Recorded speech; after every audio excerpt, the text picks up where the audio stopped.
Wah, semua insya Allah kita akan mulai webinar kepenulisan pada kesempatan kali dikarenakan Al Ustadz Dr. Tiar Anwar Bahtiar telah hadir membersamai kita insya Allah. Assalamualaikum Ustadz. Damang Ustadz. Oke, selagi menunggu yang lain mungkin karena waktunya sudah menunjukkan pukul 12.30 waktu Kairo. Kita akan mulai webinar ini insya Allah. Innal hamdalillah nahmaduhu wa nasta'inuhu wa nastaghfiruh wa na'udzu billahi min syururi anfusina wa min sayyiati a'malina may yahdihillahu fala mudhillalah wa may yudlilhu falan tajida lahu waliyan mursyida. Asyhadu an la ilaha illallah wahdahu la syarikalah wa asyhadu anna Muhammadan abduhu wa rasuluhu alladzi la nabiyya wa la rasula ba'da amma ba'd. Fa inna asdaqal hadithi kitabullah wa khairal hadi hadi Muhammadin sallallahu alaihi wasallam. Al-Fatih lima ughliq, al-khatim lima sabaq, nasiril haqqi bil haqq, al-hadi ila siratihil mustaqim, wa ala alihi wa ashabihi haqqa qadrihi wa miqdarihil azim. Alhamdulillah, segala puji kepada Allah Subhanahu wa taala yang telah berikan kita kesempatan dan juga kemauan dan juga kemampuan untuk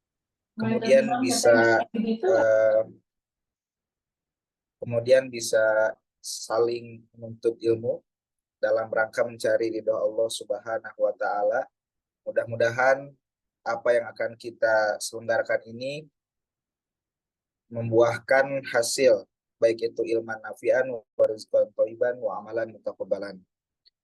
Insyaallah ikhwah semua, pada kesempatan kali ini izinkan saya untuk memandu acara webinar kepenulisan tentang pengantar karya tulis ilmiah ini yang akan dibersamai oleh Al Ustadz Dr. Tiar Anwar Bahtiar,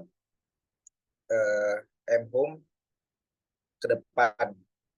Dan sebelum itu izinkan saya untuk membacakan runtutan acara yang mana pertama ialah pembukaan yang alhamdulillah telah saya buka.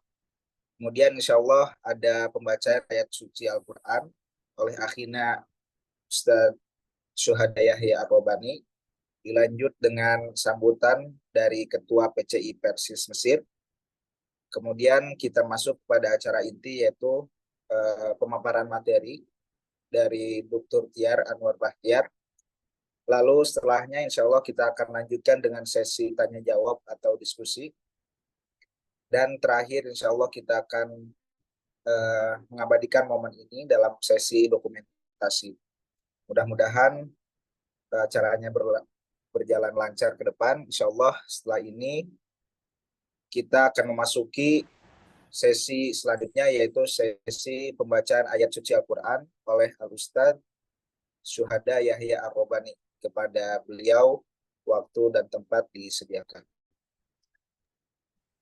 Bismillahirrahmanirrahim. Assalamualaikum warahmatullahi wabarakatuh. A'udzu billahi minasy syaithanir rajim.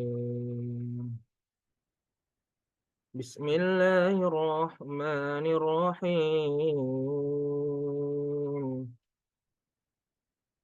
Nun wal qalami wama yasturun. Ma anta bini'mati rabbika bimajnun wa inna laka la ajran ghayra mamnun wa innaka la'ala khuluqin 'azim fasatubsiru wa yubsirun bi'ayyikumul maftun إن ربك هو أعلم بمن ضل عن سبيله وهو أعلم بالمهتدين فلا تطع المكذبين ودوا لو تدهن فيدهنون ولا تطع كل حلاف مهين هماز مشاء بنميم مناع للخير معتد أثيم عتل بعد ذلك زنيم أن كان ذا مال وبنين إذا تتلى عليه آياتنا قال أساطير الأولين سنسمه على الخرطوم إنا بلوناهم كما بلونا أصحاب الجنة إذا أقسموا ليصرمنها مصبحين ولا يستثنون فطاف عليها طائف من ربك وهم نائمون فأصبحت كالصريم فتنادوا مصبحين أن اغدوا على حرثكم إن كنتم صارمين. Astagfirullahaladzim. Assalamualaikum warahmatullahi wabarakatuh.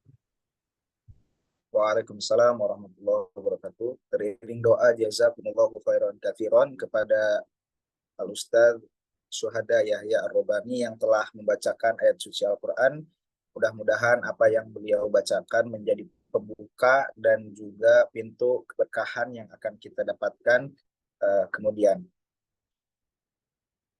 Lalu kita lanjutkan pada sesi selanjutnya, yaitu sesi sambutan dari Ketua PCI Persis Mesir masa jihad 2023 sampai 2024 pada Al-Ustadz Wijdan Khairul Muntadi Mubarak. Waktu dan tempat disediakan. Terima kasih kepada Al-Ustadz Lukman selaku moderator. Alhamdulillah wa kafa wa salatu wassalamu ala ibadihi alladhina astafa wa la siyama abduhul mustafa sallallahu alaihi wasallam wa ala alihi wa sahbihi wa man iktafa. Wa asyhadu an la ilaha illallah wahdahu la syarika lah wa asyhadu anna Muhammadan abduhu wa rasuluhu alladzi la nabiyya wa la rasula ba'da amma ba'du. Yang sama-sama kami hormati Al-Ustadz Dr. Tiar Anwar Bakhtiar M.Hum yang pada kesempatan kali ini bisa membersamai kita dalam kegiatan yang insya Allah ada dalam naungan ridhonya. Dan tidak lupa yang selalu saya banggakan, anggota PCI Persis serta Persis Tri Mesir, dan juga barangkali ada ikhwah peserta umum yang hadir pada kesempatan kali ini. Puji serta syukur hanya milik Subhanahu wa Ta'ala yang senantiasa memberikan kepada kita semua berbagai macam nikmatnya, diantaranya nikmat iman, nikmat ihsan, serta nikmat semangat kita dalam menuntut ilmu, sehingga pada kesempatan kali ini kita bisa berkumpul dalam kegiatan pelatihan metodologi dan kepenulisan sesi 3 yang dilaksanakan atau yang diadakan oleh LBI atau Lembaga Buhuts Islamiyah Pimpinan Cabang Istimewa Persis Mesir. Ikhwah yang dirahmati Allah Subhanahu wa Ta'ala, perlu diketahui bahwa kemampuan menulis mahasiswa atau mahasiswa Indonesia di Mesir itu seringkali digarisbawahi memiliki kekurangan atau kurang dari segi menulisnya dibandingkan dengan mahasiswa yang ada di Indonesia. Oleh karena memang tuntutan yang ada di sini di Mesir khususnya itu tidak terlalu menekankan pada penulisan dalam akademisi universitasnya begitu ya. Apalagi yang masih strata 1 atau S1 itu tidak ada skripsi, dan mungkin oleh karena itu mungkin menyebabkan kemampuan menulis mahasiswa itu masih bisa dikatakan kurang. Nah, maka berkaitan dengan itu banyak ya program-program yang diadakan oleh Masisir, oleh lembaga yang ada di Masisir, oleh organisasi yang ada di Masisir yang kemudian konsen terhadap kepenulisan karena dianggap penting bagi kita khususnya mahasiswa. Nah, maka oleh karena itu di sini lembaga Buhut Islamiyah atau LBI PCI Persis Mesir pula mengadakan acara semacam ini untuk kemudian diharapkan mampu menjadi solusi terhadap kekurangan yang dimiliki oleh Masisir atau mahasiswa Indonesia di Mesir, yaitu mengenai kepenulisan. Nah, adapun tema atau pembahasan yang akan kita bahas pada siang hari ini bersama Dr. Tiar Anwar Bakhtiar, yaitu mengenai pengantar karya tulis ilmiah dan cara pelatihan metodologi dan kependidikan OBI. Nah, disebut rangkaian karena memang acara ini telah dilaksanakan selama beberapa minggu ke belakang. Ini adalah sesi yang ketiga. Sesi yang kedua sudah dilaksanakan pula bersama Ustadz Kistosil Fahim, Ketua Lakpesdam NU, dan kemudian sesi yang ketiga sekarang dilaksanakan insya Allah bersama Al-Ustadz Dr. Tiar, dan ada pula nanti sesi yang keempat dan yang selanjutnya, mudah-mudahan senantiasa dilancarkan oleh Allah Subhanahu wa Ta'ala. Nah, harapannya semoga acara ini nanti ikhwas sekalian dapat beristifadah mengenai tata cara atau kemudian bagaimana cara membuat karya tulis ilmiah yang baik dan juga benar, yang akan langsung nanti diisi dan disampaikan oleh ahlinya ya, pakarnya dalam karya tulis menulis, yaitu Al-Ustadz Dr. Tiar. Maka sudah seyoginya bagi kita semua untuk mendengarkan dan juga menyiapkan alat pendengaran kita serta kefokusan kita untuk kemudian menyerap segala ilmu yang akan disampaikan oleh Al-Ustadz. Demikian mungkin yang dapat Anda sampaikan. Semoga acaranya dapat berjalan dengan lancar dari awal sampai akhir. Aku qouli hadza wa astaghfirullah li wa lakum. Wassalamualaikum warahmatullahi wabarakatuh. Waalaikumsalam warahmatullahi wabarakatuh. Teriring doa jazakumullahu khairan katsiran kepada Ustadz Mijiran selaku Ketua PCI Persis Mesir yang telah memberikan sambutan kepada kita. Mudah-mudahan apa yang beliau sampaikan dapat memberikan kesan baik bagi kita semua pada kesempatan kali ini. Insya Allah teman-teman, selanjutnya kita akan sampai kepada acara inti, yaitu sesi pemaparan materi yang akan disampaikan oleh Al-Ustadz Tiar Anwar Bakhtiar mengenai pengantar karya tulis ilmiah. Nah, ini setelah tadi disinggung beberapa hal oleh Ustadz Bidan, bahwa keadaan khususnya di Mesir itu memang disebutnya minim skill dari para mahasiswanya, minim skill metodologi. Mungkin di sini begitu banyak sumber-sumber dan juga bahan-bahan, kitab-kitab dan lain sebagainya, namun lagi-lagi yang tidak menjadi hal yang terbiasa di kalangan mahasiswa adalah yang menulis sebagaimana yang dibiasakan oleh mahasiswa di Indo. Nah, dari sini LBI PCI Persis Mesir, Lembaga Buhut Islamiyah, pimpinan cabang istimewa Persatuan Islam Mesir, berupaya untuk mengentaskan kesenjangan tersebut dengan mengadakan acara dan rangkaian yang akan membahas tentang kepenulisan. Peradaban manusia insya Allah akan memasuki dunia di mana kompetensi tidak lagi diukur dengan nilai tinggi.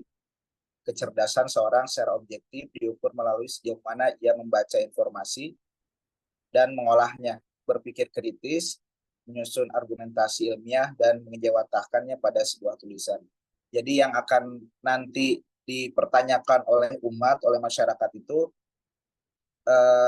tidak kemudian apa nilai dan juga takdir natijah yang telah kita raih semasa kita belajar atau kuliah, tapi apa kontribusi, apa karya, dan juga apa hal yang dihasilkan yang kemudian diberikan kepada mereka.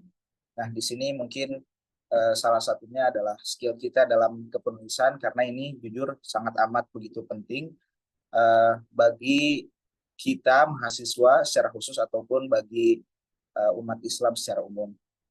Langsung saja kita berikan kepada Ustadz Tiar Anwar Bahtiar sesi pemaparan.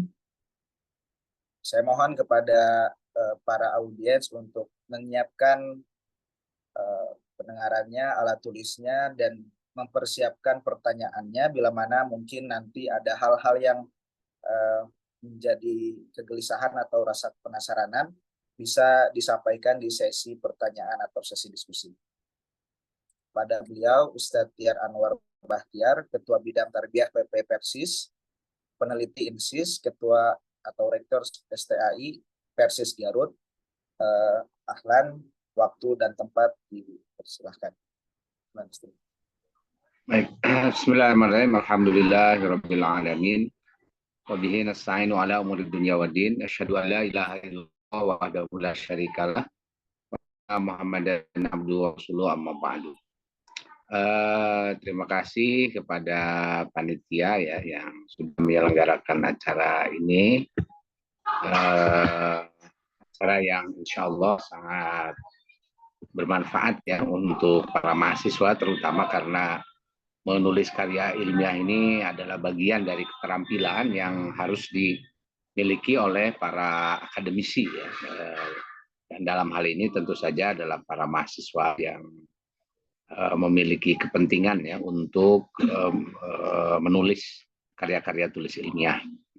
Nah, sebelum saya nanti masuk ke dalam ke dalam teknik ya menulis karya tulis ilmiah, saya sudah tulis di makalah singkat lah itu ya, supaya lebih mudah saya menuliskan, karena ini pemula ya, menuliskan hal-hal yang sangat teknis, sangat praktis untuk menuntun para pemula untuk menulis ya, bagaimana cara menulis karya tulis ilmiah yang baik begitu. Sebetulnya ada juga bukunya ya, sudah diterbitkan oleh Pers itu tentang panduan karya tulis ilmiah. Sengaja saya tulis itu untuk para santri di Muallimin ya, karena saya ingin anak-anak santri di Muallimin sudah mulai mengenal bagaimana yang disebut dengan karya ilmiah itu atau karya tulis ilmiah itu. Nah, sebelum saya sampai ke hal yang teknis itu, saya ingin bicara dulu tentang apa sih yang disebut dengan karya tulis ilmiah dan yang disebut kegiatan ilmiah itu apa. Itulah yang harus yang harus difahami terlebih dahulu. Nah, pertama kalau kita ini ya, saya mohon maaf share ini tulisan ya. Baik, ini kalau kita lihat ya, karya tulis ilmiah itu sesungguhnya adalah satu jenis saja. Jadi tulisan itu banyak jenisnya. Ada pokoknya apapun yang ditulis oleh manusia itu tulisan namanya. Ada yang namanya nulis itu umpamanya nulis status. Sudah pada pandai semuanya ya, nulis status di Facebook, ada yang panjang ya di Instagram, gitu ya, yang panjang, ada yang pendek. Nah, itu adalah tulisan juga ya. Tulisan status itu model baru dalam dunia tulis yang menyebabkan informasi menjadi sangat cepat ya. Orang menulis itu singkatnya zaman dulu nggak ada nulis itu ya harus panjang-panjang ya, karena nulisnya di koran, di majalah segala macam, nggak bisa singkat-singkat. Jadi pesan-pesan singkat itu tidak bisa dibuat ya waktu itu sebelum ada media sosial. Nah, setelah ada media sosial itu orang bisa nulis pesan pendek-pendek, bisa nulis gagasan pendek-pendek, kemudian dikomunikasikan. Jadi di media sosial itu tulisan-tulisan itu adalah alat mengkomunikasikan gagasan yang langsung yang ada dalam pikiran disampaikan ke orang-orang semuanya. Jadi itu semacam opini ya yang ditulis secara cepat. Nah, kalau dulu opini itu ditulis di koran ya, dia sekitar 6.000 karakter begitu ya, atau 2 halaman, disampaikan opini saya itu begini gitu. Itu biasanya di koran ada. Sekarang masih ada, tapi tidak terlalu dominan. Opini itu ditulis di medsos. Makanya para kolumnis atau penulis kolom, penulis opini ya, dia banyak menulis sekarang dibagikan di baik itu di Instagram, di Facebook ya, atau di media-media sosial, biasanya diviralkan di WhatsApp atau di Telegram, itu banyak ya berseliweran. Dan kita bahkan sekarang ya kenal dengan para kolumnis itu lewat ini apa namanya, lewat WhatsApp gitu ya, WhatsApp atau medsos.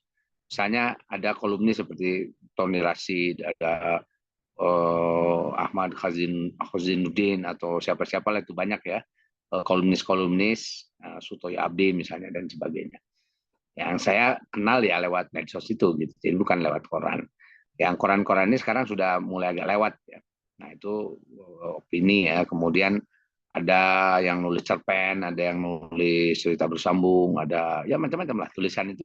Karena semua yang ditulis itu namanya tulisan. Nah sekarang kalau yang disebut karya tulis atau tulisan ilmiah itu apa? Nah, tulisan ilmiah itu adalah laporan hasil penelitian gitu. Jadi kalau kita mau nuliskan ilmiah ya riset dulu gitu. Riset itu bikin penelitiannya dulu. Nah, itu yang nanti akan apa namanya, yang akan menjadi pembeda antara tulisan opini dengan laporan karya tulis ilmiah.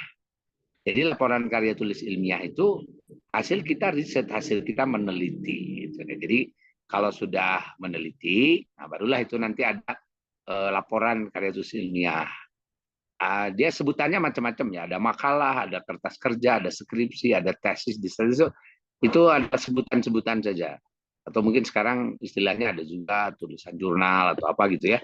Nah, istilah nggak terlalu penting, apa saja boleh lah kita ngasih istilah ke tulisan atau laporan karya tulis ilmiah itu, apa saja, bergantung kepada apa namanya, bergantung kepada kebiasaan di tempatnya masing-masing. Misalnya kalau di negara-negara Arab kan disebutnya risalah ya, ada risalah doktoral misalnya, ada istilah risalah magister dan sebagainya. Apa namanya, ada juga risalah apa misalnya hasil penelitian dan sebagainya gitu. Itu sebetulnya ada banyak ya, kalau zaman dulu itu hasil penelitian yang ditulis oleh para ulama, hasil risetnya gitu. Walaupun nggak disebut sebagai hasil apa namanya laporan karya tulis ya. Contoh misalnya, kalau kita membaca kitabnya Imam Ibnu Hajar Al Asqalani, ya, namanya Fathul Bari misalnya. Nah, Fathul Bari itu Fathul Bari itu laporan hasil riset ya, karena kita tahu bahwa Imam Imam Ibnu Hajar Al Asqalani, beliau ini seorang scholar ya. Dia adalah seorang sarjana yang sangat luar biasa ya, sarjana dalam pengertian peneliti, pengkaji, dia membaca banyak sumber gitu ya. Nah, kemudian beliau memberi syarah terhadap Sahih Bukhari misalnya. Sahih Bukhari itu diberi syarah. Nah, kan Ibnu Hajar Al Asqalani ini dia membaca satu hadis kan itu ya. Kemudian dia ingin mengungkap apa makna hadis itu. Itu kan ada pertanyaan dasar. Misalnya ada hadis innamal a'malu binniyat wa innamal likulli imri'in ma nawa gitu ya. Nah, pertanyaan dasar dari Ibnu Hajar adalah ini hadis maknanya apa gitu. Itu namanya question research gitu ya. Atau riset question apa namanya, pertanyaan penelitian yang nanti akan menghasilkan jawaban yang harus dijawab dengan penelitian. Nah, jadi pertanyaannya hadis ini maknanya apa gitu ya. Nah, jadi hadis ini maknanya apa ya? Ini harus dijawab dengan apa? Ketika kita bertanya hadis innamal a'malu binniyat itu maknanya apa? Nah kan gitu ya. Jadi penelitian itu selalu berawal dari pertanyaan terhadap satu objek tertentu. Kalau ini karena ini hadis sebagai objeknya ya, maka ada muncul pertanyaan tentang hadis. Hadis innamal a'malu binniyat. Apa makna dari hadis innamal a'malu binniyat? Nah tentu nanti bisa turunannya macam-macam. Pertama maknanya secara fikih misalnya. Kedua apa maknanya secara akidah. Apa maknanya secara macam-macam lah gitu. Mungkin ada pertanyaan-pertanyaan yang walaupun tidak ditulis di situ di dalam apa namanya di dalam Fathul Bari, tetapi itu menjadi pokok pijakan dari Ibnu Hajar, dari Imam Ibnu Hajar untuk menulis. Nah, lalu dia untuk mencari jawabannya itu kan dia harus lihatnya objeknya. Oh, ini objeknya hadis Nabi. Hadis Nabi ini pertama dia adalah teks, ya, maka dia nanti akan melakukan mencari jawaban dengan menganalisis teks. Jadi analisis teks itu adalah metode. Metode itu cara untuk menjawab pertanyaan tadi gitu. Apa makna? Oh, ini teks kan. Jadi analisis teksnya. Dianalisis dengan metode apa namanya? Dengan metodologi apa? Jadi metodenya adalah dengan menganalisis teks, caranya ya. Nah, kemudian analisisnya itu dengan teori apa? Nah, gitu ya. Pertama dengan teori bahasa. Nah, kenapa harus bahasa? Karena objeknya bahasa. Itu bahasa itu mengandung makna di dalamnya. Ada makna yang sifatnya leksikal, ya. Ada leksikal itu makna kamus. Kemudian ada makna leksikal ini seringkali melahirkan apa yang disebut dengan penjelasan etimologis, ya, akar dari kalimat-kalimat dalam bahasa Arab, dan juga apa namanya keterkaitan ya satu kalimat dengan kalimat lain sehingga nanti melahirkan makna. Jadi nanti ada analisis etimologis, kemudian terminologis ya setiap kalimat, kemudian rangkaian kalimat juga ada analisis semantik misalnya ya, fonologi, kalau perlu nanti fonologis apa namanya suara-suara bunyi dan sebagainya itu adalah metodologi di dalam menganalisis makna itu nanti dalam ilmu bahasa banyak sekali itu alat-alat nanti metodologi ya pendekatan yang bisa kita gunakan untuk mengungkap maknanya itu.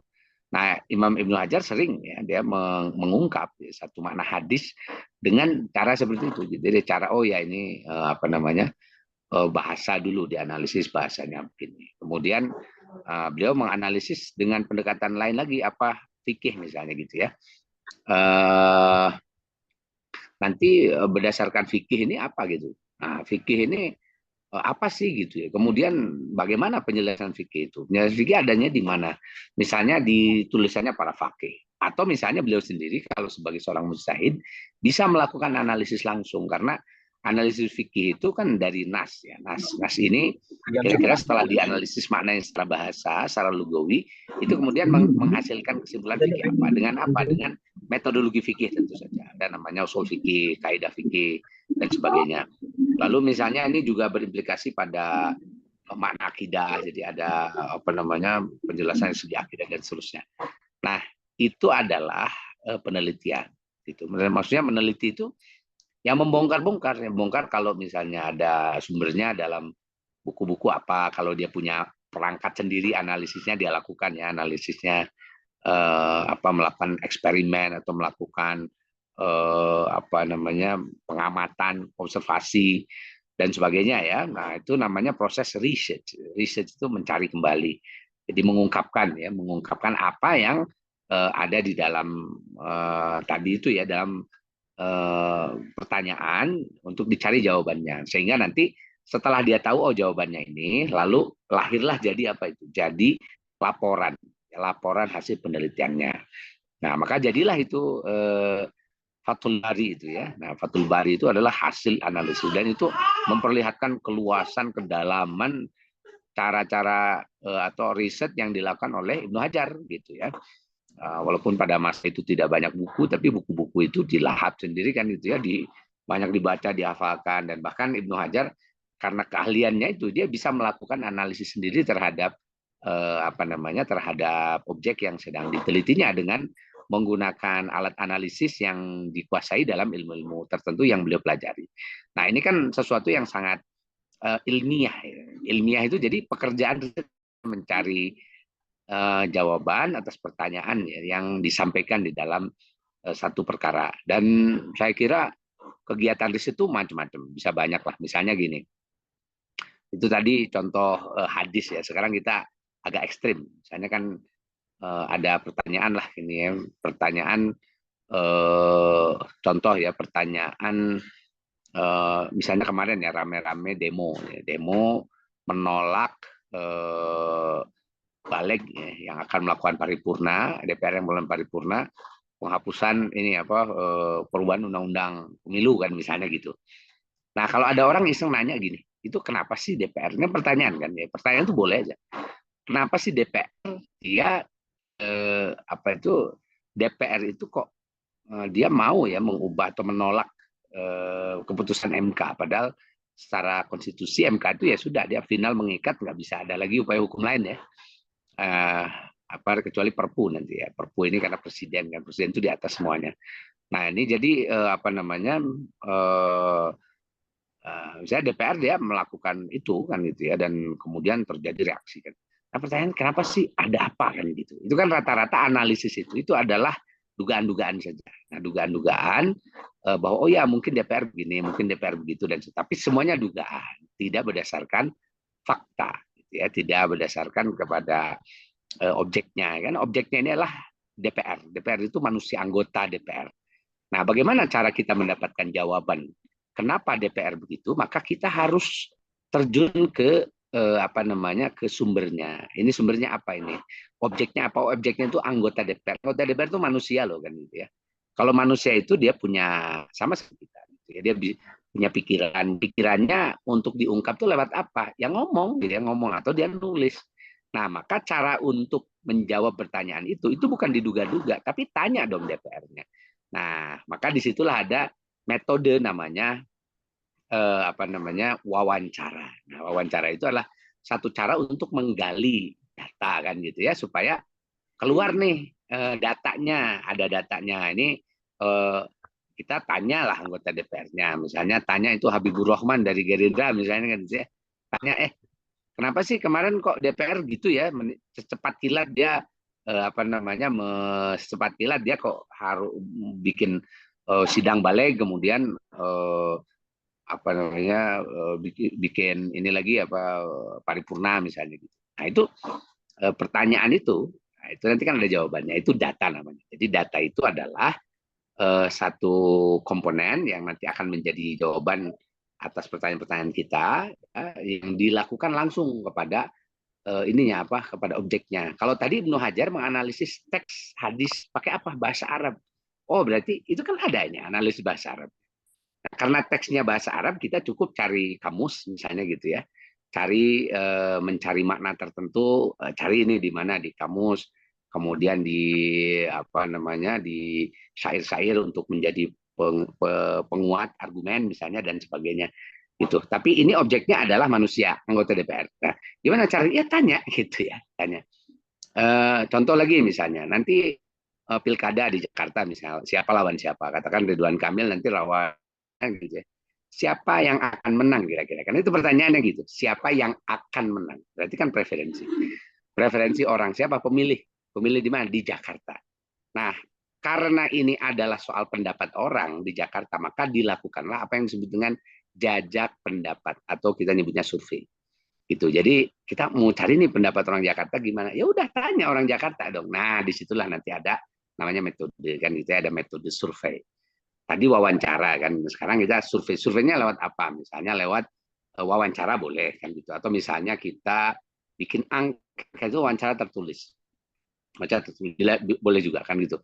Untuk apa? Mengungkap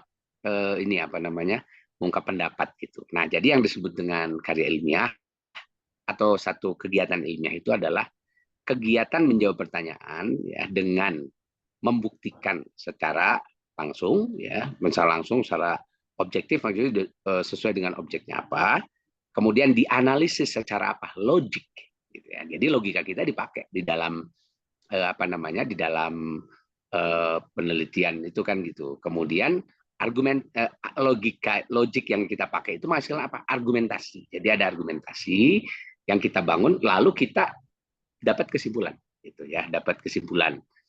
Nah, jadi setelah dianalisis gitu ya, demikian mendapat kesimpulan. Nah, itulah yang disebut dengan proses ilmiah, gitu. Jadi yang disebut karya ilmiah itu nggak melulu tesis, disertasi, skripsi. Itu kan cuma laporan aja kan gitu ya. Makanya model laporan, tesis, skripsi, disertasi itu nggak ada yang baku sih sebenarnya. Bebas lah kayak gimana. Yang penting itu prinsipnya adalah sampaikan pertanyaanmu apa. Ya, jadi kita harus punya pertanyaan pokok Nah, kenapa skripsi itu harus merumuskan masalah itu? Karena masalah itu banyak, jadi harus dipersempit supaya kita menjawabnya itu lebih jelas gitu ya. Nah, itu pertanyaan harus dipersempit, dijelas apa yang ditanyakan, dan yang kedua kita harus mencari jawaban. Jawaban itu pertama caranya kan itu, cara menjawabnya gimana itu nanti namanya metode gitu ya. Kemudian di mana kita mencari jawabannya, gitu. Cari jawabannya itu ya.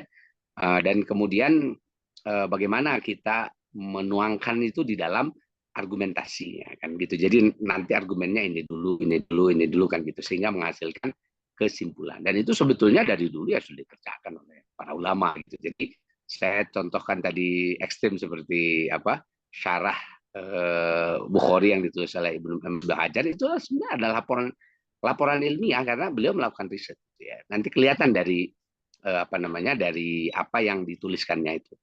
Nah, ada yang nulis skripsi, misalnya nulis skripsi, tapi dia nggak melakukan riset. Itu walaupun namanya skripsi, laporan penelitian, pada hakikatnya itu bukan penelitian. Gitu. Itu mungkin entah apalah namanya kan gitu ya.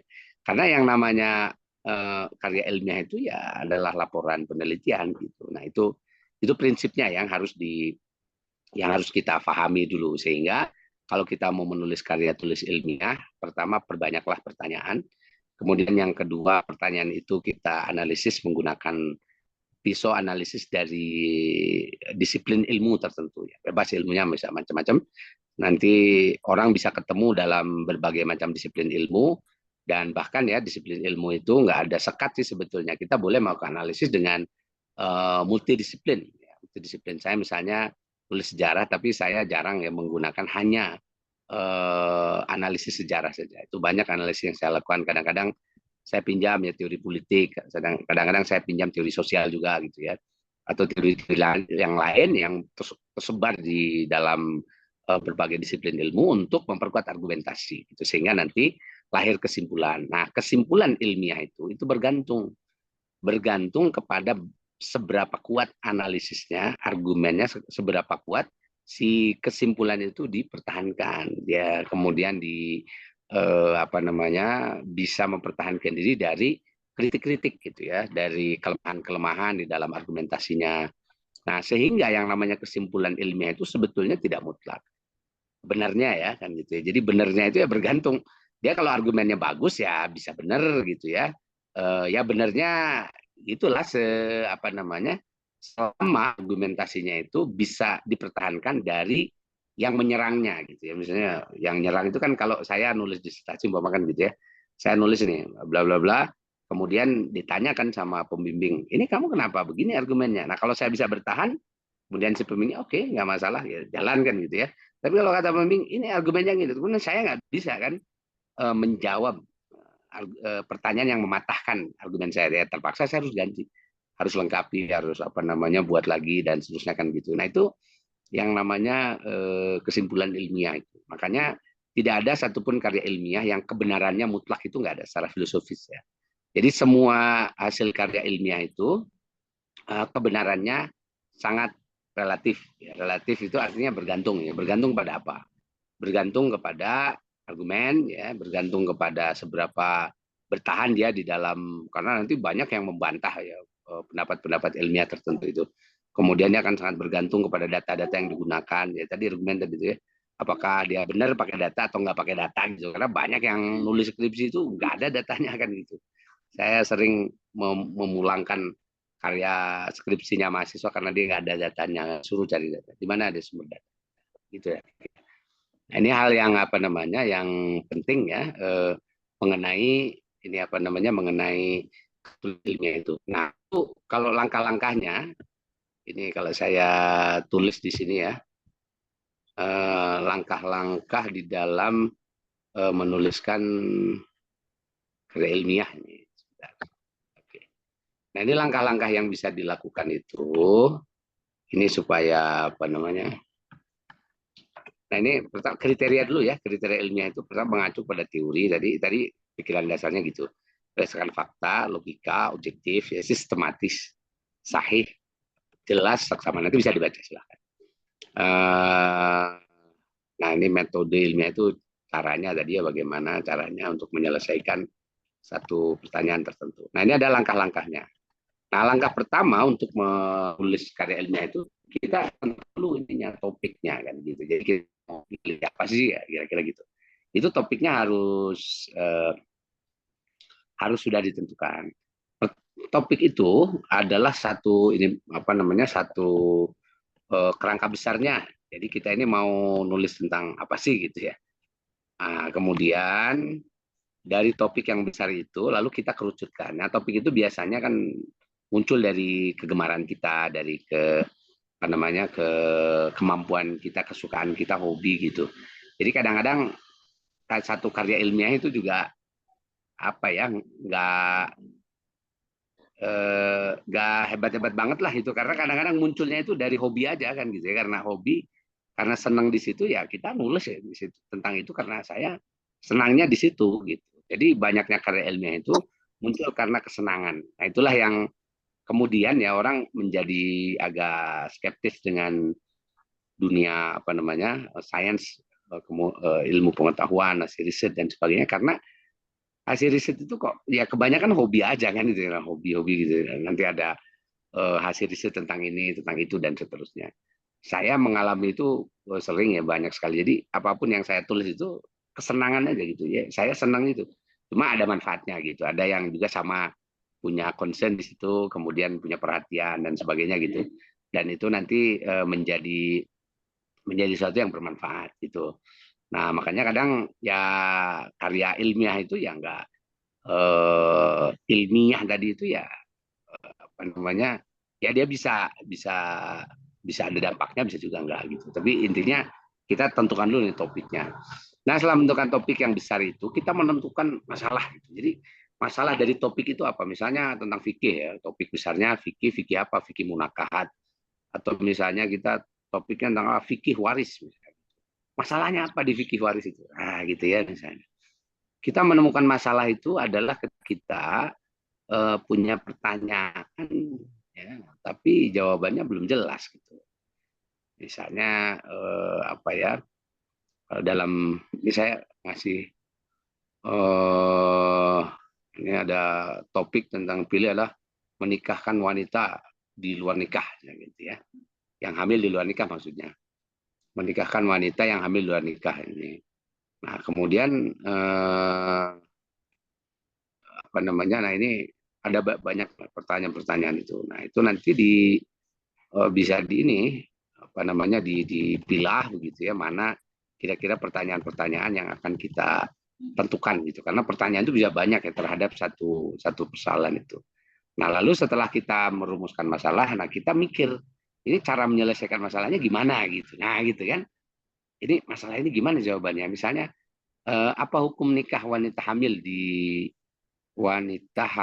luar nikah menurut Islam? Jadi kalau ada hamil luar nikah lalu dinikahkan. Nah, itu nikahnya itu apa? Nah, kemudian apakah ada perbedaan nggak ini pandangannya di kalangan para ahli?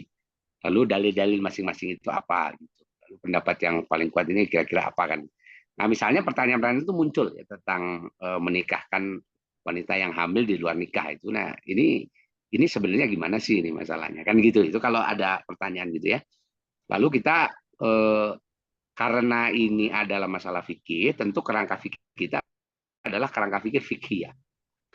Nah, ini soal hukum itu adalah soal dalil. Nah, maka kita kemudian dalam kerangka pikir kita berarti kita harus mencari dalilnya, kemudian kesimpulan dari dalil itu apa. Nah, ini karena biasanya kalau dalil ya kalau di dalam Quran kan sudah Quran hadis gitu ya, sudah sejak dulu sudah banyak dibaca oleh para ulama, makanya kita juga perlu bandingkan ya, mencari kesimpulan dari dalil itu kitab-kitabnya para ulama. Kutubul Mutabaroh, karena ini kan masalah hukum ya, berarti kita kembali kepada tulisan atau keputusan-keputusan hukum yang diambil oleh para ulama. Kita cari siapa gitu ya, cari kitab-kitabnya. Nah, di situ itu namanya satu proses ilmiah. Kerangka fikih itu kita gunakan. Ya, kita dalilnya apa gitu ya. Kemudian setelah itu kita membandingkan pandangan para ulama yang menyimpulkan dalil ini begini dan seterusnya, sehingga nanti hasilnya adalah kita nanti bisa bisa mencari kesimpulan. Nah, itu jadi kerangka pikir itu kira-kira begitu. Nah, lalu setelah kerangka pikir kita sudah dapatkan, kita menetapkan metode. Metode itu cara untuk menjawabnya. Oh, ternyata metodenya adalah metode fikih. Fikih itu ininya apa? Jalan-jalannya adalah pertama kita mencari dalil dari Quran, dari hadis. Yang kedua kita memahami dalil itu lewat apa? Misalnya lewat syarah-syarah hadis atau tafsir Quran yang ditulis oleh para ulama. Kemudian kita juga mencari perbandingan kesimpulan-kesimpulan fikih dari para fuqaha kan gitu. Nah, itu metode fikih ya. Setelah itu kita melakukan analisis fikih, baik itu langsung mencari kesimpulan atau kemudian kita melakukan tarjih. Nah, itu nanti dibuatlah itu metodenya, ya, metode namanya metode fikih gitu ya. Nah, itu kalau fikih. Nanti kalau hadis ya metode hadis. Kalau pertanyaannya apakah hadis ini sahih atau dhaif, maka kita gunakanlah metode tashih dan tad'if ya, yang dikenal dalam ilmu hadis. Kalau tafsir lain lagi. Nanti sejarah lain lagi. Ini apa namanya metodenya. Jadi masing-masing disiplin ilmu itu ada metodenya. Nah, jadi kita harus taat asas pada metode yang diasaskan di dalam satu disiplin ilmu.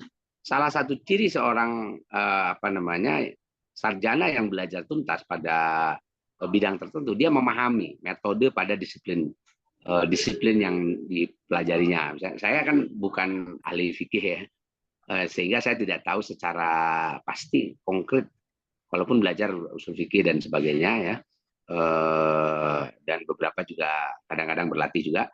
Nah, tetapi kalau yang paling baik adalah dia menguasai semua metodenya. Misalnya usul fikihnya gimana, kaidah fikihnya gimana, kemudian makosid, misalnya bagaimana makosid digunakan untuk analisis, terus saja gitu. Jadi banyak perangkat analisis atau perangkat metodologi yang dikuasai kan gitu ya. Nah, setelah dia menguasai itu, barulah dia nanti akan diakui sebagai seorang yang ahli dalam bidang itu.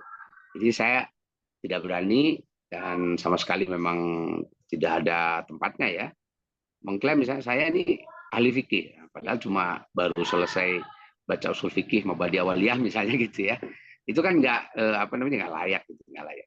Jadi harus menguasai bidangnya gitu ya, bidangnya. Nah, makanya nanti ini metode ini menjadi sangat penting untuk menjawab pertanyaan-pertanyaan dalam dalam rumusan masalah tadi. Nah, setelah itu kita mengolah bagaimana si data itu diolah. Jadi jadi menyusun sistematika kan ya, sistematikanya. Jadi kalau sudah saya dapatkan data dengan metode yang yang sudah kita ketahui ya dalam disiplin tertentu, lalu kita susun itu si data itu. Nah, untuk menunjukkan bagaimana argumentasi kita di dalam di dalam sampai kepada kesimpulan itu. Nah, baru setelah itu kita tuliskanlah laporannya itu. Nah, kira-kira gitu. Itu hasilnya sebenarnya tulisan ilmiah itu ya begitulah, itu sesederhana itu sebenarnya. Jadi kita jangan terlalu menganggap tulisan ilmiah itu apa sih gitu ya. Ya, tulis saja dia hasil riset, kemudian dituliskan, itu namanya adalah hasil karya ilmiah. Nah, lalu kalau sistematika ini juga sekali lagi tidak baku ya. Boleh juga mengikuti sistematika yang lain karena banyak modelnya itu banyak. Tapi ini saya contoh aja nih. Jadi nanti kalau ketika kita mau nulis, nah kita nulis pertama ada pendahuluannya. Nah, pendahuluan itu isinya apa? Ada latar belakang. Kenapa sih saya memilih tema ini kan gitu kira-kira gitu. Kemudian tuliskan masalah pokoknya gitu. Kemudian research question-nya ini pertanyaan-pertanyaan penelitiannya gitu ya, penelitian apa, kemudian tujuannya untuk apa penulisan ini, kemudian manfaatnya misalnya, kemudian ada metodenya apa, ya ini bergantung kepada subjek ya yang diteliti, nanti akan menentukan metode. Kemudian setelah itu kerangka argumen namanya sistematika penulisan. Ini bagaimana caranya kita menyajikan argumentasi yang baik untuk menunjukkan, untuk sampai kepada kesimpulan itu. Nah, jadi setelah itu ya sudah kita bikin itu ya pendahuluan. Setelah itu nanti kalau misalnya ada buku-buku ada teori atau konsep gitu ya, boleh juga kita buat itu, kemudian di teori-teorinya kita sampaikan kalau kita menggunakan teori, tapi nggak juga nggak apa-apa sih sebenarnya. Tergantung ini ya, tergantung tadi kerangka argumennya seperti apa. Nah, terus baru dibahas ya, pembahasannya seperti apa sesuai dengan metodologinya. Itu baru setelah itu kesimpulannya sudah. Jadi isinya cuma pendahuluan, dasar teori, pembahasan, kesimpulan, sudah selesai. Itu adalah laporan ilmiah. Zoom belajar. Berapa halaman harus ditulis ya, nggak ada standarnya gitu. Yang penting sudah mewakili apa yang dimaksud ya, sudah sampai pada kesimpulan. Ya. Nah itu sesederhana itu sebetulnya yang namanya karya tulis ilmiah. Saya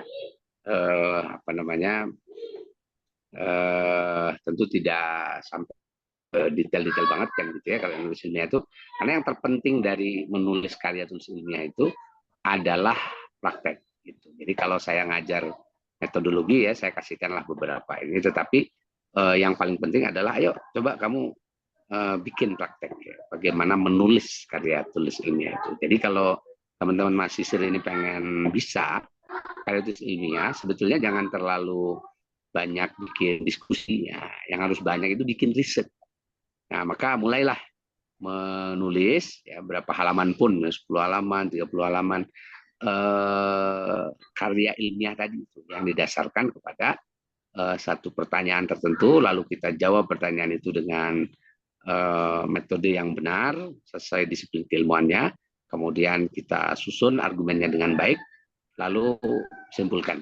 Nah, itulah itu karya tulis ilmiah itu begitu. Jadi hasil dari riset si penulisnya. Jadi kalau opini itu nggak perlu, opini itu kan pendapat namanya, nggak perlu survei, lah namanya pendapat saya kan gitu ya. Nah itu namanya opini. Makanya kalau di koran-koran itu jarang pakai atas, kita itu paling hanya penguat argumen aja ya, opininya gitu. Tapi kalau riset itu memang harus dia berbasis kepada satu pembacaan yang mendalam terhadap objek yang kita teliti. Nah, kira-kira begitu ya Ustaz Lukman. Saya kira mudah-mudahan bisa sedikit membuka cakrawala mengenai penelitian ilmiah gitu ya. Nah, tinggal nanti kalau sudah ini, karena sudah 3 kali ya, nanti tinggal para peserta ini ayo mulai nulis. Mulai nulis karya tulis ilmiah itu. Kira-kira gitu. Baik, terima kasih. Assalamualaikum warahmatullahi wabarakatuh. Baik Ustadz, sering doa jazakumullahu khairan katsiran, syukron katsiran kepada Ustadz Tiar Anwar Bahtiar yang telah memaparkan materi tentang pengantar karya tulis ilmiah yang begitu luar biasa. Mudah-mudahan apa yang beliau sampaikan dapat kita serap, dapat kita praktekkan di kemudian hari, karena menurut Ustadz Tiar sendiri tadi bahwa yang terpenting dari karya tulis ilmiah adalah praktek gitu. Jadi apapun teorinya, apapun metodologinya, kalau kita tidak ada kemauan untuk memulai dalam praktek, maka hal tersebut adalah hal yang mungkin hasilnya akan nihil. Ini selaras juga dengan apa yang disampaikan oleh Dr. Ustadz Adian Husaini, kalau tidak salah dulu pernah menyampaikan bahwa apa cara menulis, bagaimana trik-triknya dan triknya. Beliau menjawab ya menulis, ya lakukan, ya praktekkan. Jadi tetap semua kuncinya ada pada praktek. Baik teman-teman, insya Allah kita akan melanjutkan sesi yang selanjutnya, yaitu sesi tanya jawab. Barangkali dari ikhwah sekalian ada yang ingin bertanya atau ingin menyampaikan sesuatu. Ahlan, saya buka kesempatan bagi para audiens atau ikhwah untuk bertanya. Ahlan, waktu dan tempat disediakan.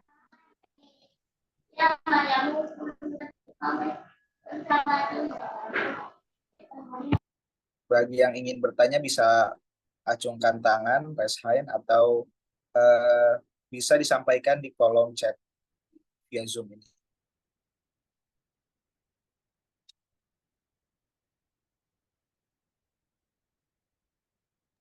Barangkali Anda. Tamam, Ustaz Wijdan. Ya, silakan Ustaz Wijdan. Ahlan, Ustaz Ya, Ustaz, Wijdan. sebelumnya Anda ucapin jazakumullah khairan katsira. Syukron atas penyampaiannya yang luar biasa, yang barangkali ini sangat bermanfaat bagi kita, khususnya mahasiswa yang di Mesir, untuk beristifadah mengenai dasar-dasar kepenulisan karya tulis ilmiah. Nah, mungkin langsung saja pada pertanyaan, dalam kriteria penulisan karya tulis ilmiah, tentu pasti sebagaimana yang Ustadz tulis juga, dan memang tidak akan terlepas dari yang disebut objektivitas gitu ya. Jadi mesti objektif kan, kalau penulisan karya tulis ilmiah itu. Nah, kemudian yang menjadi pertanyaan itu, menurut Ustadz Diar sendiri, dawabit atau batasan-batasan mengenai objektivitas itu dalam karya tulis ilmiah itu bagaimana begitu? Karena ini kemudian berkaitan dengan risalah-risalah yang ditulis oleh mahasiswa misal di Timur Tengah atau misal di Al-Azhar yang memang terkadang objektivitas itu bias dengan jadi kan kita tentu tidak bisa melepaskan manhaj yang kita pegang dan sebagainya, dan ini kadangkala membuat bias mengenai objektivitas dalam menulis itu begitu. Bahkan bahkan sampai dalam munaqasyah atau sidang risalah doktoralnya itu, bahis itu tidak bisa menyampaikan semua pendapatnya dan sebagainya, artinya tidak mempertahankan, melainkan hanya jadi memang hanya sekedar mengiyakan lah bisa dibilang gitu. Jadi memang tradisinya itu seperti itu, sangat berbeda dengan di Indonesia ataupun di Barat dan sebagainya. Nah, apakah memang betul pernyataan bahwasanya ketika menulis karya tulis ilmiah itu kita harus melepas segala atribut kita gitu ya, atau bagaimana gitu Ustaz dalam mendudukan permasalahan ini? Nah, mungkin demikian. Ya, jadi gini ya, kalau namanya karya tulis itu, kalau karya itu manusia ya. Manusia itu subjek. Jadi saya sebetulnya itu subjek namanya.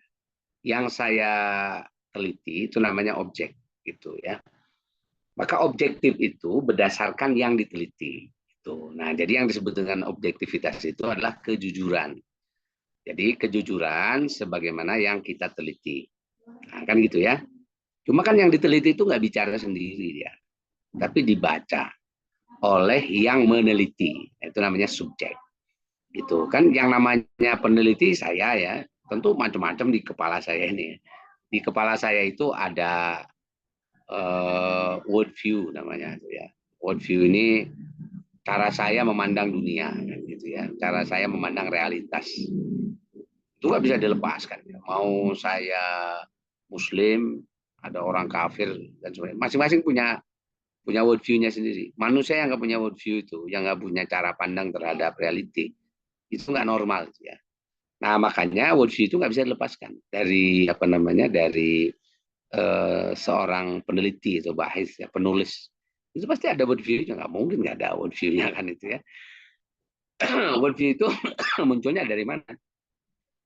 World view itu munculnya dari ideologi ya. Ideologi itu bisa juga dari agama, dari kepercayaan, dari pengalaman dia, dari budayanya gitu ya. Itu masing-masing ada ideologinya. Umpamanya orang Barat, dia memandang realitas itu hanya percaya kepada yang yang terindra saja gitu ya. Yang tidak terindra dia nggak percaya adanya. Nah, maka kemudian akhirnya dia hanya bisa menjelaskan segala sesuatu itu ya berdasarkan yang indrawi saja. Yang tidak indrawi itu dianggap sebagai sesuatu yang mitos ya, dianggap sebagai keliru, sebagai tidak memiliki dasar kebenaran itu.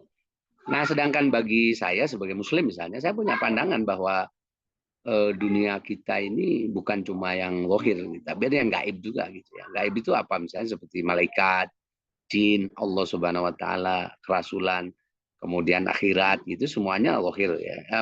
Semuanya ada ya, semuanya ada, eksis dalam dalam kehidupan kita ini, walaupun dia nggak bisa diindra. Nah, tetapi keberadaannya nyata.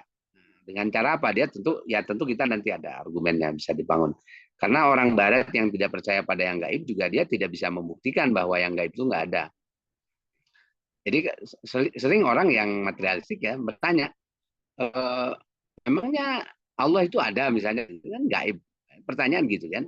Lalu dia saya bisa mengatakan Allah ada, argumennya bisa kita bangun, kan nggak kelihatan. Ya ada itu nggak perlu harus kelihatan, gitu. Tetapi ada indikasinya, keberadaannya kan itu ya. Nah indikasi itu apa? Nah indikasi itu kan argumen kita bangun nanti indikasi ciri-ciri ya Allah itu ada, misalnya soal keteraturan, soal logika, kita bangun tentang alam semesta dan sebagainya, itu nanti ada banyak indikasinya. Kemudian dia bilang, ya kalau tetap aja kalau kamu sebut indikasi-indikasi kan nggak kelihatan. Nggak kelihatan tuh nggak ada. Ya sebenarnya dia sudah terjebak pada satu simplifikasi tentang keberadaan itu hanya sesuatu yang bisa dibuktikan secara indrawi. Nah, mestinya dia harus membuktikan ya, secara indrawi itu bahwa bahwa yang ada itu yang tidak kelihatan itu, yang tidak terindra itu adalah tidak ada. Itu dia nggak bisa buktikan juga. Itu cuma ini aja Pak, dengan ideologi aja kan. Ideologi bahwa pokoknya kalau nggak kelihatan, kalau tidak terindra nggak ada. Nah itu kan jawaban ideologis itu. Itu bukan jawaban objektif ya, tetapi itu jawaban ideologis. Anda kalau ketemu sama orang-orang yang ateis, ya, yang materialistik itu ada pembawaan ideologisnya ya, bukan objektivitas gitu, bukan sesuatu yang benar-benar secara argumentatif itu bisa dibuktikan tuh enggak gitu semua. Jadi artinya apa? Subjek gitu ya, orang yang meneliti itu dia punya worldview ya, worldview, di belakang worldview itu ada kepercayaan, ada ideologi, ada agama, ada macam-macam gitu. Itu sesuatu yang nggak bisa dipisahkan dari bahas itu. Jadi omong kosong kalau ada yang mengatakan bahwa satu penelitian ini, wah ini bias ideologi segala macam. Yang nggak bisa manusia nggak pakai ideologi. Gimana caranya dia hidup nggak pakai ideologi? Dia mungkin jadi zombie baru bisa kan gitu ya. Kalau manusia ya nggak gitu. Manusia itu kan hidup dengan ideologinya kan. Itu orang Barat aja nggak percaya sama Tuhan kan, ateis ya. Oh, dia hidup nyaman dengan ideologinya itu. Padahal dia nggak bisa membuktikan bahwa tidak ada Tuhan itu ilmiah kan itu ya, nggak ada ilmiahnya itu. Nah itu kira-kira gitu ya soal subjektivitas. Jadi subjektivitas dengan objektivitas itu sesuatu yang bercampur di dalam karya ilmiah. Jadi karya ilmiah itu bukan cuma berisi objektivitas, karena objek itu nggak bicara sendiri. Dia dibunyikan, ya, dibunyikan oleh apa? Suara objek itu ya, dibunyikan oleh subjek yang meneliti itu. Nah mungkin yang dimaksud adalah soal kejujuran. Nah, ini yang jadi problem berikutnya adalah soal kejujuran ilmiah. Kalau ini saya kira hal yang sangat yang sangat penting ya. Soal kejujuran ilmiah itu. Kejujuran ilmiah itu adalah kalau kita menemukan data-data, kita menemukan analisis ya tentang satu hal, ya kita sampaikan sesuai dengan apa yang kita temukan tuh datanya. Oh datanya begini, dan itu harus jujur bahwa ini data yang saya temukan. Mungkin ada data lain, itu kan kejujuran ilmiah itu kan harus dikedepankan, karena yang namanya satu kegiatan ilmiah itu bukan satu penemuan kebenaran mutlak itu, tetapi adalah satu penemuan kebenaran yang terbatas, ya, terbatas dengan apa yang difikirkan pada saat itu gitu ya, yang ditemukan pada saat itu, argumen yang dibangun pada saat itu. Makanya Imam Syafi'i ini sebenarnya para ulama kita hebat-hebat nih soal kejujuran ilmiah itu ya, mengatakan gitu, ini pendapat saya kan gitu ya, dan sementara ini pendapat saya benar gitu. Nanti kalau ada yang argumen lain yang lebih bagus dan sebagainya mungkin bisa berubah. Makanya Imam Syafi'i terkenal dengan qaul qadim dan qaul jadidnya kan gitu ya. Kenapa? Itu karena kejujuran terhadap terhadap ilmu namanya itu. Nah itu mungkin yang disebut objektivitas mungkin ya. Tapi kalau objektivitas murni itu mustahil, itu nggak akan ada. Karena yang namanya ilmu itu lahir dari subjek yang meneliti dan objek yang diteliti gitu. Jadi kalau objek yang nggak ada, cuma subjek aja nggak jadi ilmu juga. Kalau objek saja nggak ada subjeknya nggak jadi ilmu juga. Nah itu ilmu itu adalah perpaduan antara itu semua. Nah itu reality ya, maksudnya fakta tentang apa yang terjadi di dalam dunia ilmiah itu. Nah, kira-kira begitu. Baik, cukup bisa difahami siapa Wijdan ini ya. Kalau belum difahami silakan apa yang diinginkan dari penjelasan saya. Cukup Ustaz, cukup insyaallah Ustaz. Ya baik, terima kasih. Baik, insyaallah. Terima kasih Ustaz. Ahlan kepada ikhwah lain yang ingin bertanya mungkin silakan. Ustaz Ilham, Ustaz Ilham Ya, Sabian, ahlan. Ya, silakan. sebelumnya terima kasih banyak untuk Ustadz Tiar yang telah memberikan materinya yang luar biasa. Dalam kesempatan ini kebetulan jadi eh, sama Ustadz Tiar gitu, saya ingin belajar dari lebih ke pengalaman Ustadz gitu, karena kita tahu Ustadz ini sudah eh, malang melintang di dunia kepenulisan dan sudah melahirkan banyak karya gitu. Nah mungkin banyak ya atau ada lah di antara kita yang sudah terbiasa menulis gitu Ustaz. Dan ya melakukan riset dan penelitian gitu. Nah barangkali ketika kita lah di antara kita yang sudah terbiasa menulis ini ingin mengupgrade kualitas tulisan atau kualitas penelitiannya itu, baik itu dari misalkan level apa ya, ketajaman tulisannya itu tersendiri atau secara uh, lebih bagus lagi lah, agar tulisan itu lebih bagus lagi dan bisa kemudian jadi sebuah karya yang luar biasa gitu. Ini mungkin bisa lebih di apa ya, ingin tahu lebih dari apa, dari pengalaman Ustadz tersendiri gimana gitu untuk bagaimana proses dulu Ustadz seperti itu. Kurang lebih itu. Ya, jadi gini ya, soal analis tulisan itu tajam itu gantung penulisnya gitu ya. Jadi kalau penulisnya pertama ya, itu biasanya kalau dia logikanya dipakai, artinya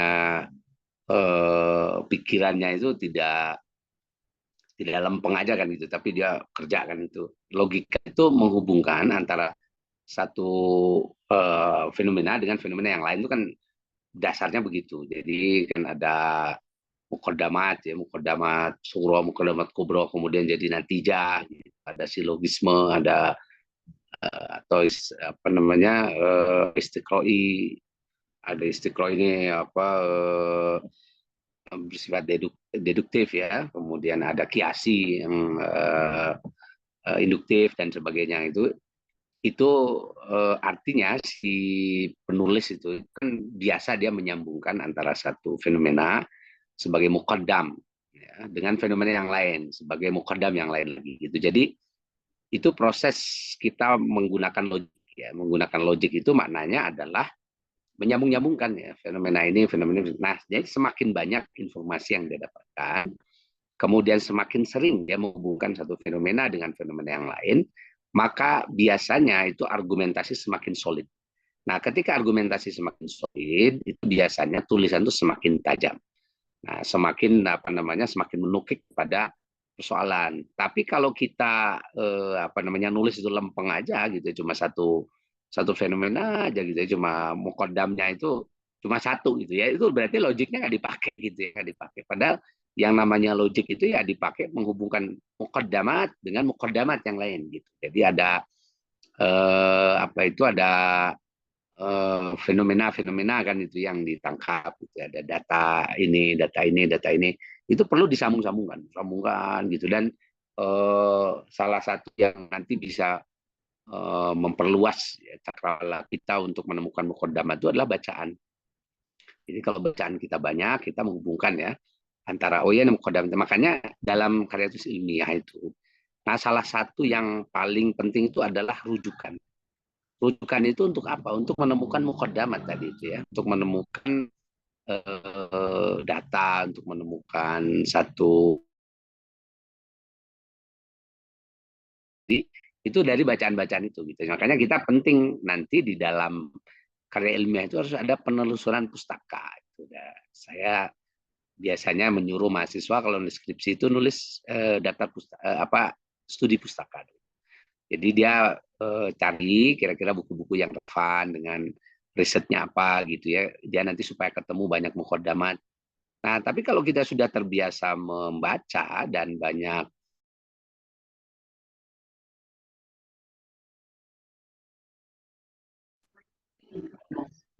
mohon maaf ya, suaranya hilang tadi. Nah, baik. Jadi kalau kita, suara saya ada lagi ya? Ada, Baik. Ustaz. Ya, Ada baik. Ustaz. Nah, jadi kalau kita menemukan banyak mukodamat, kemudian disambung-sambungkan, gitu ya. Nah, itu berarti kita semakin tajam, gitu kan, semakin tajam. Apa, menganalisis satu persoalan. Tapi nanti ada ininya juga ya, ada kadang-kadang ada orang yang berlebihan tuh gini. Data apa saja dimasukkan gitu, yang nggak relevan juga dimasukkan. Nah, itu juga keliru. Itu berarti logiknya nggak dipakai. Dia cuma numpuk-numpuk data aja gitu, nggak relevan yang masukin. Yang penting ada kutipan sini, kutipan sana, kutipan. Jadi disangkanya karya ilmiah itu adalah parade kutipan kan gitu. Itu bukan itu gitu. Jadi yang namanya kita mengutip itu yang relevan dengan topik kan gitu ya, dengan yang sedang kita bincangkan apa gitu, sehingga yang namanya informasi itu kita gunakan untuk membangun argumentasi kita gitu. Jadi itulah ya yang nanti akan menjadi ketajaman. Terus ketajaman itu lahir dari mana? Nah, sebetulnya ya ketajaman itu lahir dari concern. Concern itu perhatian, perhatian kita terhadap masalah itu. Jadi kalau kita punya perhatian yang mendalam terhadap satu persoalan, nah itu biasanya akan kerasa gitu. Oh ya, ini memang serius ya gitu, memperhatikan satu persoalan. Nah, itu kan kayak gini lah, kayak ini kan karena banyak bujangan kan ya. Kalau Anda punya concern ke ini misalnya ada perempuan yang disenangi gitu ya. Itu ada perhatian nah, gitu. Itu biasanya detail itu detail. Oh, ditanya ini di mana rumah kakaknya siapa, adiknya siapa, bapaknya di mana. Tanya sampai detail itu. Tapi kalau Anda nggak punya perhatian cuma selewat aja kan itu ya. Nggak ada apa, nggak ada curiosity itu, tidak ada keinginan untuk memperdalam informasinya gitu. Tapi kalau Anda punya concern itu ingin mendalami informasinya itu. Nah, kira-kira begitu dan itu salah satu modal lah ya untuk kita mempertajam tulisan. Jadi menulis itu ya sama menulis karya ilmiah atau menulis apapun ya itu harus dibarengi dengan daya baca. Daya baca kita harus dalam juga, harus banyak, kemudian selalu kita hubungkan bacaan satu dengan bacaan. Dan ada juga sih ya, kalau saya diingatkan misalnya oleh Prof. Nakib Alatas ya, kamu jangan terlalu banyak baca. Kenapa jangan terlalu banyak baca? Itu nanti ada orang ya yang hobi cuma bacanya, tapi dia nggak mengendapkan bacaan itu dalam pikirannya, nggak jadi logik gitu. Akhirnya jadi cuma ya hobi aja, cuma sekedar oh ya ya, ya kan gitu ya. So, hobi hobi menghabiskan bacaan-bacaan dan itu biasanya confusing, memusingkan. Nah makanya biasakanlah membaca kalau dalam karya ilmiah itu ya. Kita baca kalau dalam satu ilmu itu yang umdah-umdah dulu kan gitu, yang pokok-pokok, yang nggak pokok-pokok itu jangan terlalu sering dibaca, ngabisin waktu nanti kan gitu ya. Kita yang pokok dulu dibaca, kemudian setelah itu nah, kita kalau menulis, nah mencari data, boleh nanti hal-hal yang nanti akan memberikan data-data di tulisan kita itu nanti yang kita ambil gitu ya. Kita kalau baca buku misalnya ya, itu sebaiknya Anda baca dulu sinopsis di belakang bukunya. Misalnya kalau ada buku itu kan ada sinopsisnya belakang. Ini isinya apa sih? Relevan nggak dengan concern kita? Kalau nggak relevan, dah lewat. Kalau relevan, buka daftar isinya. Gitu. Ini daftar isinya apa? Oh ya, ini relevan kayaknya nih. Terus baca pendahuluan. Biasakan memulai membaca buku itu dari pengantar dan pendahuluannya. Nah, kalau Anda sudah dapatkan dan tidak perlu memperdalam secara detail apa isinya kan gitu ya, Anda tinggalkan saja buku itu, nggak perlu terus menerus dibaca, nanti habiskan waktu gitu ya. Anda bisa bayangkan yang di belakang saya ada banyak buku kan itu umur saya nggak selesai, nggak habis hanya untuk menghabiskan bacaan-bacaan, karena di dalam buku-buku itu banyak informasi yang berulang-ulang gitu ya. Ini kayaknya wah sama aja ini informasinya dengan yang buku yang lain gitu, apalagi buku-buku yang buruk ya, yang dia cuma apa ya parafrase atau mungkin juga isinya nggak ada gunanya gitu ya dengan concern kita dan sebagainya, itu juga nggak terlalu penting kan gitu ya. Nah ini kan jadi kita harus juga punya keterampilan membaca itu untuk semakin memperkaya perspektif, semakin memperkaya menajamkan ya analisis kita tentang satu perkara tertentu. Kira-kira begitu. Baik. Ya silakan. Baik, Ustaz. Terima kasih Syukron atas jawaban dari pertanyaan Ustaz Ilham. Ahlan, Mbak Arin. Barangkali dari teman-teman sendiri yang lain, mungkin ada hal yang ingin ditanyakan lagi.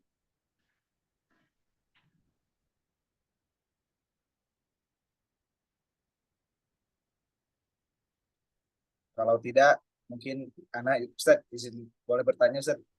Ya, silakan, silakan. Ya, karena ini ada penasaran juga. Pertama, tadi Ustaz jelaskan tentang ternyata membaca pun terkadang menghabiskan waktu juga dalam beberapa part. Nah, ini berkaitan dengan ini Ustaz. Ada semacam kesenjangan ketika saya ngobrol gitu bersama teman-teman mahasiswa Indonesia di Mesir. Kebanyakan mereka yang berfokus pada kajian ilmu, berbeda dengan ada kan tipe yang kajian, ada yang tipe talaki. Nah, orang-orang yang kajian ini terkadang mengkritik orang-orang yang terlalu banyak talaki mengkaji kitab karena mereka, contoh ya, mereka ceritakan ada di antara teman-teman LBM, Lembaga Bahasa Masail, yang justru ketika dituntut untuk menuliskan apa yang dia baca itu kesulitan untuk membahasakan. Nah, ini kan semacam problem juga Ustaz, bagaimana kemudian kita membahasakan apa yang kemudian kita baca. Bagaimana kemudian Ustaz memberikan tips gitu ya, langkah-langkah yang kemudian bisa efektif ketika kita ingin, ya karena sumber itu kan harus memang dari kitab-kitab. Namun ternyata skill tadi itu terbatas karena tidak terbiasa di kitab. Itu yang pertama. Kemudian itu juga yang kemudian jadi semacam apa ya? Kemarin tuh saya sempat menulis tentang metafisika Ustaz di LBI dan mendapat kritikan karena memang sumber-sumber atau referensi yang saya tulis itu tidak banyak mengambil dari kitab-kitab Turos gitu ya. Nah, karena memang katanya LBI itu ingin diproyeksikan lebih cenderung pada visinya itu mendalami Turos. Nah, ini kan ada semacam tadi bagaimana kemudian saya pun merasa kesulitan dengan waktu yang terbatas untuk kemudian membahasakan apa-apa yang di Turos. Itu pertanyaan pertama, Ustaz. Kemudian yang kedua mengenai kebaruan dari karya tulis ilmiah. Ini kemarin dibahas tentang bahwa karya tulis ilmiah itu harus menghadirkan atau menghasilkan suatu hal yang baru. Nah, bagaimana menurut Ustadz sendiri definisi yang zobat gitu ya, definisi yang benar-benar mendefinisikan apa itu kebaruan? Apakah kemudian kebaruan itu harus hal yang bersifat gagasan baru, atau bagaimana kemudian ketika kita mengulas suatu pemikiran seorang tokoh atau metode seorang tokoh yang sebenarnya itu sudah tidak baru. Jadi apa sebenarnya definisi yang sebenarnya dari kebaruan itu sendiri, Ustaz? Itu mungkin dua pertanyaan saya. Ya. Baik, pertanyaannya banyak ini. Jawabannya bisa lama nih. Udah mau maghrib ya.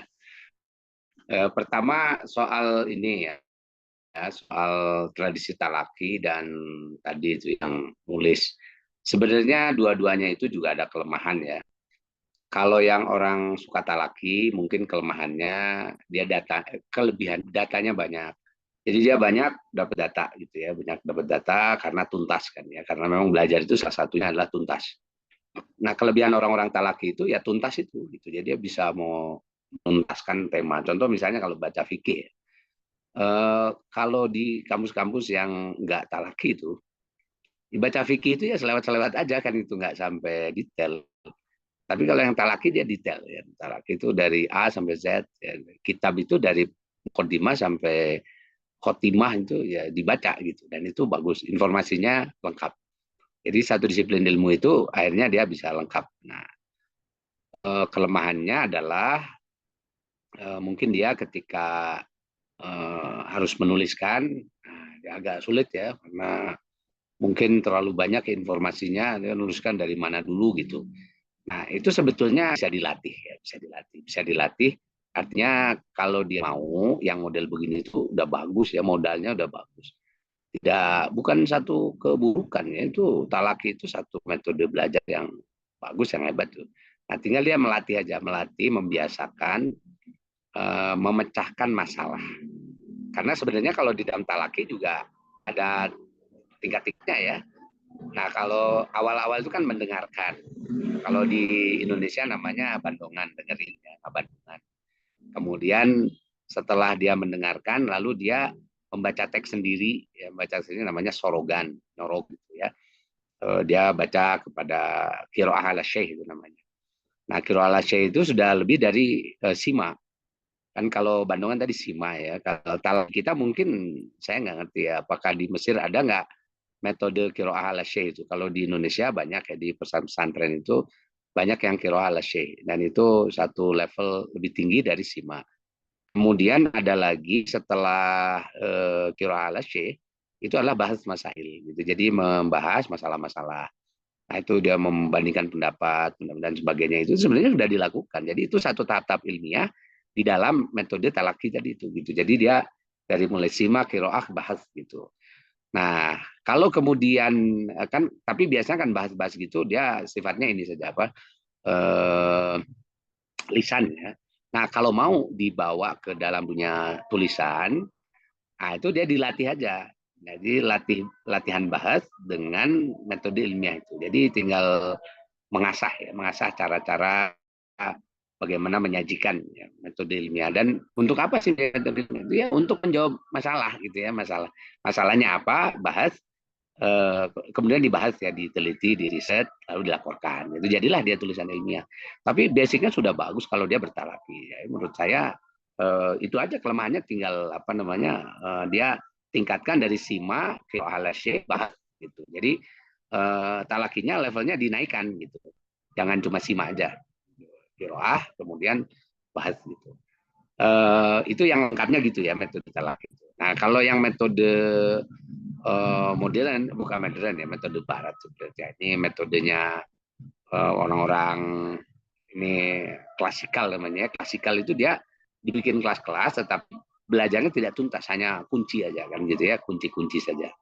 Kelemahannya apa? Nah, kelemahannya yang belajar model begini, dia secara kemampuan untuk analisis gitu, itu mungkin bisa lebih ini apa namanya, lebih mahir analisis gitu ya, analisis.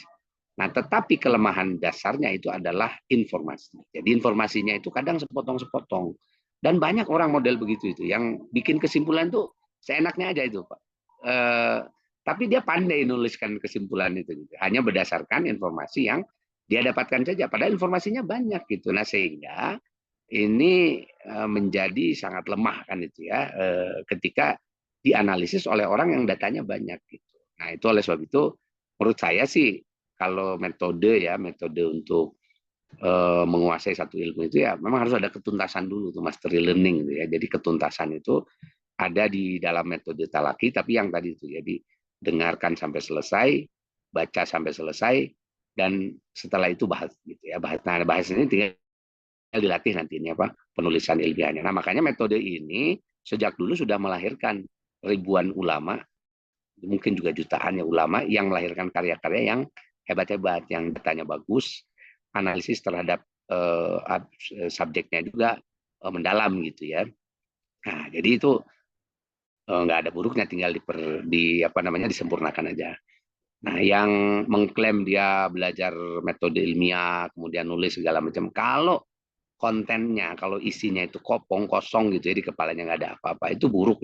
Itu nanti akan menghasilkan kesimpulan yang prematur, bahkan bisa jadi kesimpulan yang menyesatkan. Nah, itu kemungkinan bisa begitu. Nah, jadi menurut saya yang senang-senang talaki dan sebagainya, ada sangat baik gitu ya. Saya pun sampai hari ini masih terus walaupun tidak simak ya, tetapi kiroah. Saya mau menyelesaikan macam-macam bacaan lah gitu ya. Tapi dari A sampai Z gitu, dan saya tentukan misalnya apa mau saya selesaikan, misalnya fikih apa yang harus saya selesaikan. Saya misalnya sekarang sedang baca Sahih Fikih Sunnah misalnya. Sahih Fikih Sunnah ini baru selesai baca jilid 3 kan misalnya. Ini saya selesaikan sampai jilid 5 dibacanya. Itu mengumpulkan informasi gitu, supaya tahu, oh ya, fikih itu ini loh pembahasannya gitu ya, dari A sampai Z begini. Nah, tentu saya sudah tahu ini orientasi fikihnya kemana, kesimpulannya kemana, segala macam sudah ada ininya. Nah, saya baca qiraah itu supaya bacanya nggak tidak bosan, ya diajaklah teman-teman kan sambil ngopi gitu, berlima berapa gitu, baca bareng-bareng gitu. Kita dapat informasinya. Nah, itu saya kira hal yang baik. Nah, nanti kalau kita menulis, nah, kita kalau sudah tahu informasi begini, itu gampang, tinggal apa namanya, oh cari ini di sini, di sini. Ini informasinya mesti begini, ini nyambungnya ke sini dan seterusnya. Nah, kira-kira gitu ya. Dan itu saya sangat sarankan ya para mahasiswa di Mesir, kalau ada masyaikh yang di level pertama ya menyelenggarakan talaki dengan metode SIMA, dengarkan saja. Nanti setelah itu buat komunitas baca. Ya, komunitas baca, Anda selesaikan satu kitab yang umdah, itu yang pokok, dibaca, gitu ya, untuk dibaca sampai selesai. Biasakanlah itu membaca. Setelah itu nanti baru kita tradisi bahas, ya bahas. Ayo kita diskusikan ya apa yang perlu didiskusikan sebagai latihan untuk menajamkan. Dan itu tuliskan nanti. Nah, hasil tulisannya menjadi tulisan yang sangat baik, insya Allah. Yang pertama, yang kedua tadi soal apa namanya tadi? Ya lupa lagi. Yang kedua itu soal Baruan, Ustaz. Kebaruan. Ya ginilah, karya ilmiah itu bukan mencari baru, tapi menjawab pertanyaan, gitu ya. Jadi menjawab masalah atau menjawab masalah. Jadi masalah itu kan pertanyaannya. Menjawab pertanyaan. Jadi saya ada pertanyaan apa ini kan gitu. Harus dijawab. Ya bagi orang yang bertanya, pertanyaan itu selalu baru. Karena saya nggak tahu, kalau nggak akan nanya gitu. Saya kalau udah tahu mah ya udah ngapain nanya kan gitu. Tapi kan setiap orang punya pertanyaan yang berbeda dan setiap orang itu harus mendapatkan jawaban atas pertanyaannya gitu. Nah, maka bukan baru atau tidak baru, tapi soal apakah saya punya pertanyaan tidak dengan masalah ini kan gitu. Nah, syukur-syukur orang lain juga punya pertanyaan yang sama, sehingga itu pertanyaannya jadi pertanyaan yang baru untuk banyak orang. Karena bisa jadi pertanyaan ini tidak baru untuk yang apa namanya, untuk orang tertentu gitu. Ini wah, punya pertanyaan enteng aja kan gitu ya. Sudah tahu jawabannya gitu. Tapi ada banyak orang yang dia tidak punya jawaban atas pertanyaannya. Jadi yang namanya metode ilmiah itu adalah satu proses untuk menjawab pertanyaan dengan benar. Itu apakah itu pertanyaan baru tidak baru yang nggak terlalu penting sebenarnya kan gitu.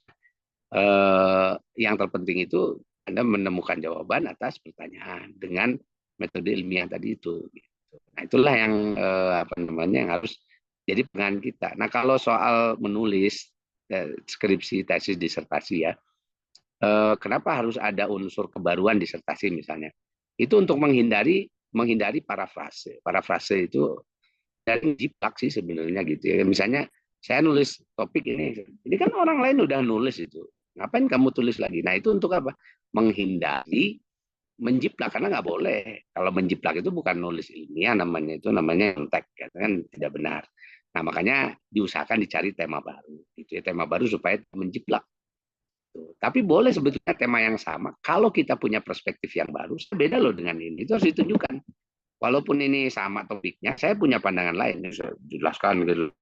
Itu akan diterima.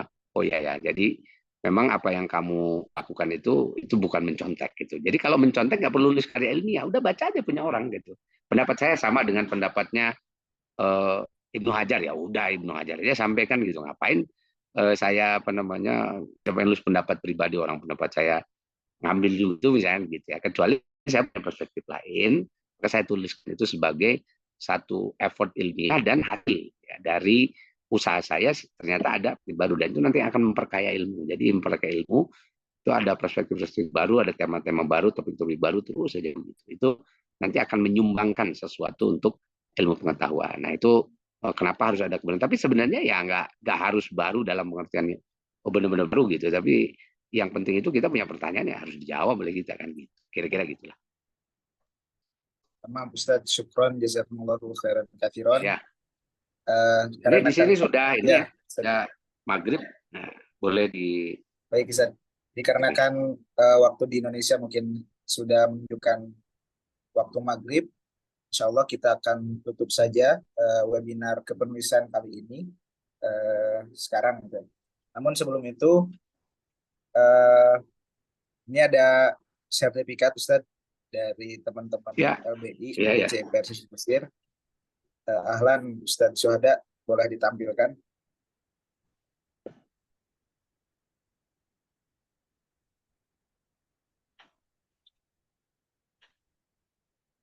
mungkin ini sebagai simbolis sertifikat penghargaan pada Ustadz atau Dr. Tiar Anwar Bahtiar MHum atas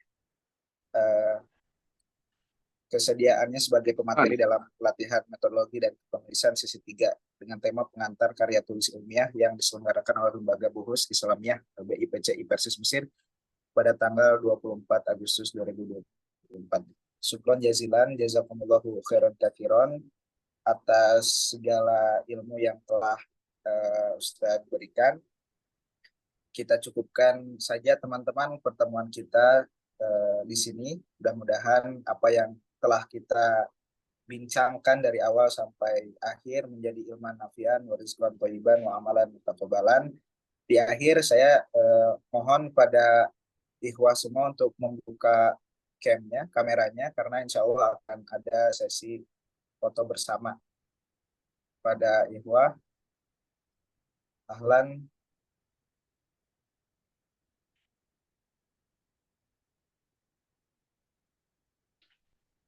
Tamam, oke. Oke, saya hitung ya. Operator siap-siap. Oke. 1, 2, 3. Itu formal dulu. Sekarang mungkin ini L untuk LBI. Biasanya teman-teman di foto. Ya, oke. 1, 2, 3. Tamam. Syukron. Semua syukron Ustadz Tiar Anwar Bahtiar. Mudah-mudahan bisa bertemu lagi di lain kesempatan. Terima kasih atas segala macam ilmunya. Silakan bagi teman-teman yang mau live dipersilakan. Qul qouli hadza wa astaghfirullah li wa lakum wal afu minkum. Rabbana atina fid dunya hasanah wa fil akhirati hasanah wa qina adzabannar. Wassalamualaikum warahmatullahi wabarakatuh. Jazakallah khair. Waalaikumsalam warahmatullahi wabarakatuh. Syukron semuanya yang hadir. Mantap Bang Lukman.